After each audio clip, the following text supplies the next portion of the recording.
What's up YouTube? Welcome to Automotive Life. My name is Lucky and today's video is all about how to purchase vehicles in the Inop lane. Should you do it? Should you not do it? Inop means inoperable, doesn't run, doesn't drive, maybe has mechanical issues or some other issues that's impeding it from driving or moving through the actual running block.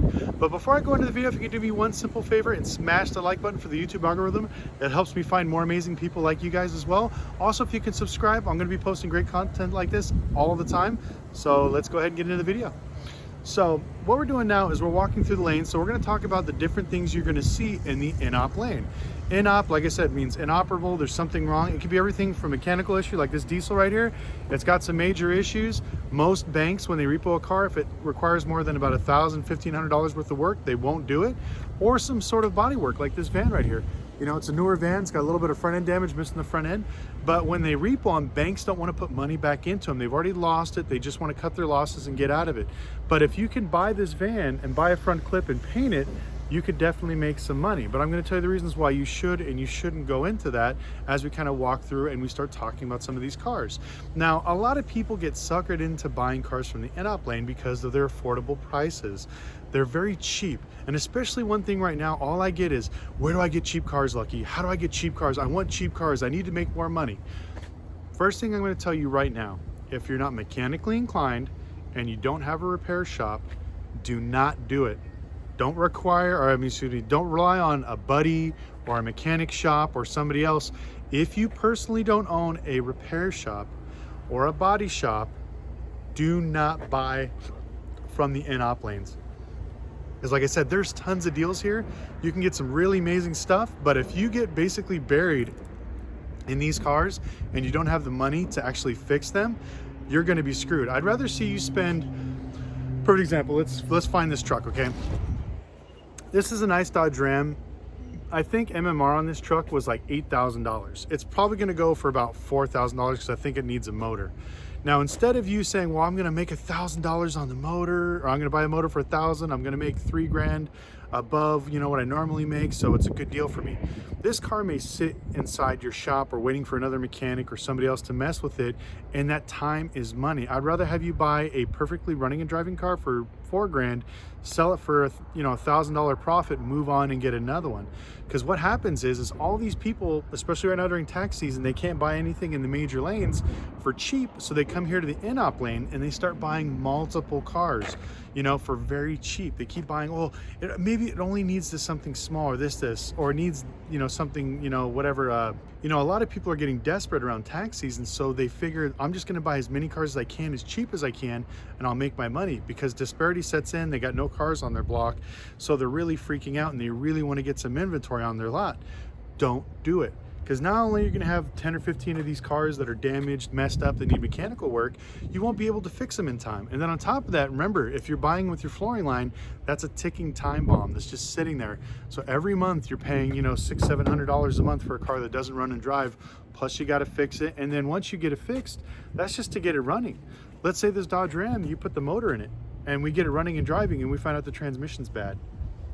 Now you're gonna have to fix that. Once we get that done, oh, let's say now it won't pass smog or emissions.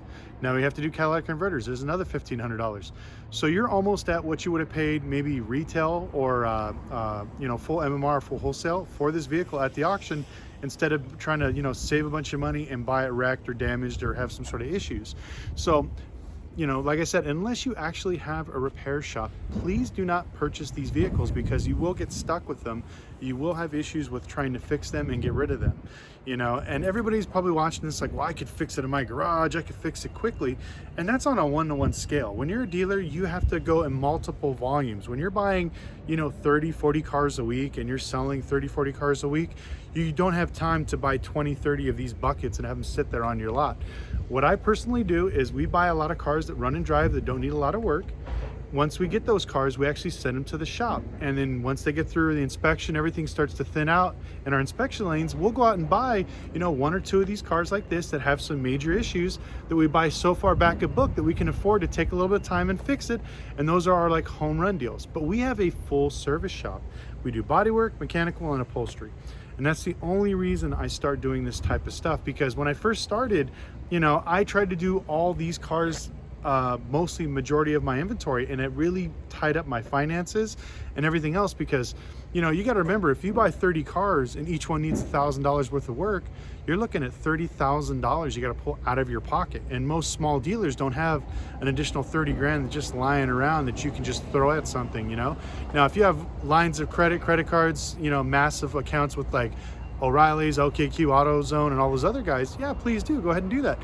But most dealers do not, so I recommend not going that route. Now, is there something to say about getting good deals at these lots? 100%. You could definitely get some. I'll walk through a few right now.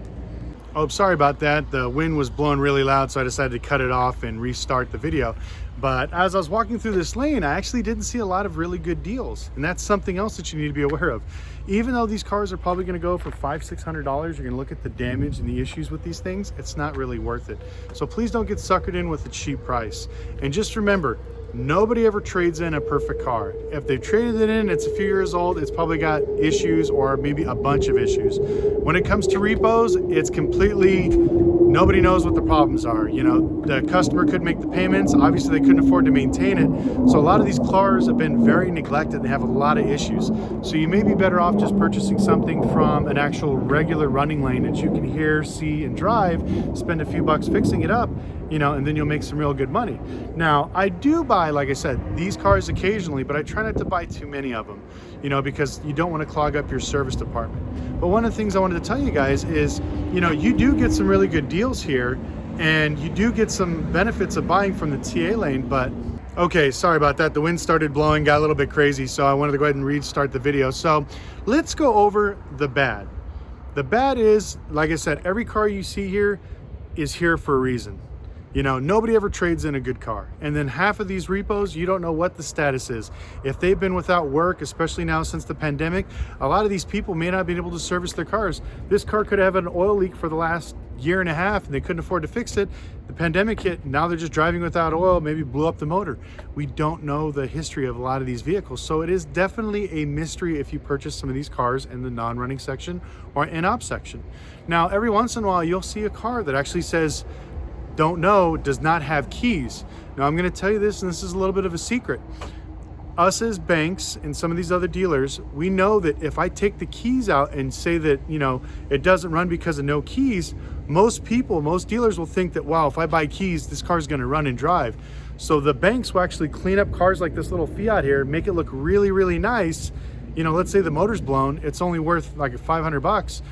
They'd rather take the keys out, just throw them away and say that this car doesn't have keys, giving the dealers the illusion that maybe all it needs is keys to run and drive since it's a small little cheap car, and they're going to get a screaming deal. They're going to get a $2,000 or $3,000 car for $1,000. But guess what? They're going to get a big surprise when they pay the $150 for keys and the car doesn't start. So these are some of the things that you need to watch out for. On top of that, you know, we talked a little bit about the Dodge, you know, how like you could spend money on one thing that leads to another thing that leads to another thing.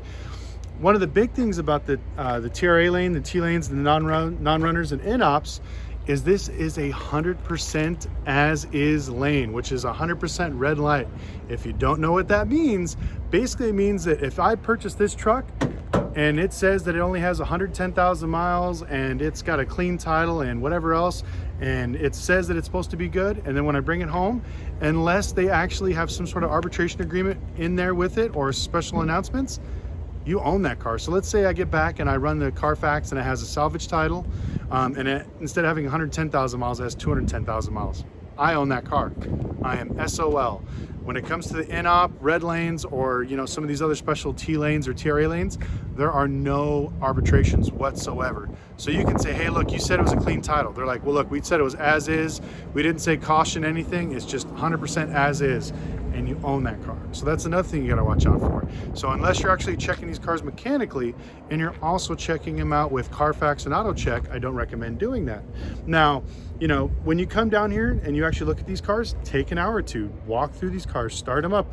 A lot of times they'll give you jumper boxes, they'll give you equipment where you can look at them. You cannot bring tools in because too many people Mickey Mouse these cars. And one thing you want to look at is also if they did Mickey Mouse them. This, it's over here, it's a Toyota I was looking at. All they did was pull a bunch of starter relays and ignition relay and the car won't start. So I'm guessing that somebody probably got here, pulled the relays to hopefully make it not start, and they're hoping nobody else bids on it. So I'm gonna bid on it, and I'm gonna watch whoever I'm bidding against, and every car that this guy bids on, I'm gonna try to bid against him, because more than likely he probably messed with it, and I'm gonna try to buy those cars before he can get them, because he knows that they're probably run and drive. He just got to them first and screwed him up. So for dealers, I know we send a lot of cars to auction and they get damaged and have issues when they get there. It's not really the auction's fault. It's a lot of these shady dealers. So if you're new to the business, remember that. A lot of these guys get in here, they'll bring nail clippers with them. They'll start pulling fuses and stuff. So watch out for that. Now I'm going to tell you all the good things. Well, let me walk back over here and flip the camera around. Okay, sorry, the reason I'm actually standing up here against the wall is it's really windy outside and I don't have all my fancy equipment, so the wind's blowing really bad, so I wanted to be able to give a good sound for you guys. I was hoping to walk you through the lot and kind of show you the cars that I'm looking at and the reasons why, but it's a little bit too windy and I just got inspired to make a video because I figured this would be a good one. But one of the good things about buying from the TA lane is you do sometimes get some really good deals if you know what you're looking for. I've purchased cars that had small mechanical issues. Like perfect example, I buy a lot of Mercedes C classes and E classes because the secondary air pump goes bad on them. It makes them have a check engine light, they run like crap, they have emissions problems, they have other stuff like that, and basically they get thrown in the non-runner section. People hear them, they're like, oh, the car's got a bad motor, there's something wrong with it. And I buy them sometimes for 50% of MMR. I put a $200 air pump on it, you know, we fix it up, turn it around, and now we're making insane money off of that vehicle. So that's one of the good things. Another thing is I actually like to buy cars for parts. So like this Malibu, this is one of my favorite buy here, pay here cars. If this thing goes for under $500, I'm gonna buy it. If the motor's bad, oh well. If the transmission's bad, I don't care. I'll buy these because every week there's about 10 or 7 of these things, literally every week.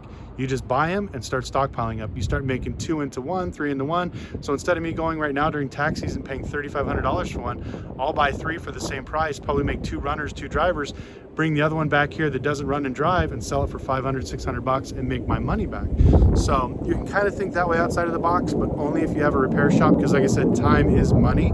Another good thing is you can have the chance to buy in bulk.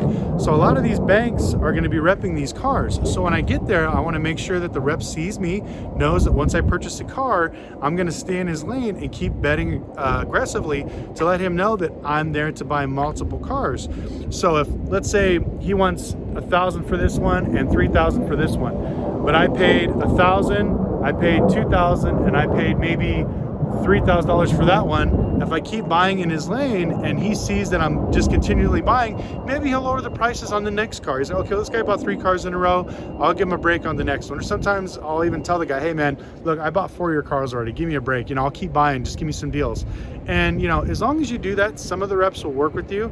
So that's another reason why I like to buy in the T lane, because most of the bank reps don't want to mess with the non-runners. They want to rep the nice cars. They want to say, hey look, let's sell the really nice car for all the money. But these damaged cars, they don't have to keep coming back every week to run these cars. It's a big pain in the butt, especially now with the pandemic, because they can't go anywhere or talk to anybody. So, but those are a few of the good reasons why I like to buy them. You know, and like I said, we do have a full service shop, so it's very easy for us to buy stuff like this and fix them up, because we're buying stuff like sometimes 20 to 50% of MMR, you know, and we're making, you know, 3 to 4 grand on the front end, as well as making an additional 2 grand on the back end. So on something like this minivan, it's not something fantastic, but if you can make $4,000 up front and maybe another $1,500 with like warranties and stuff, that's a huge amount of money, especially with all the crazy bank fees we have to pay.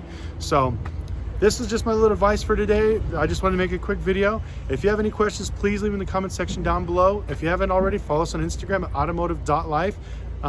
Ask me questions there. Ask me questions there. I answer them all the time.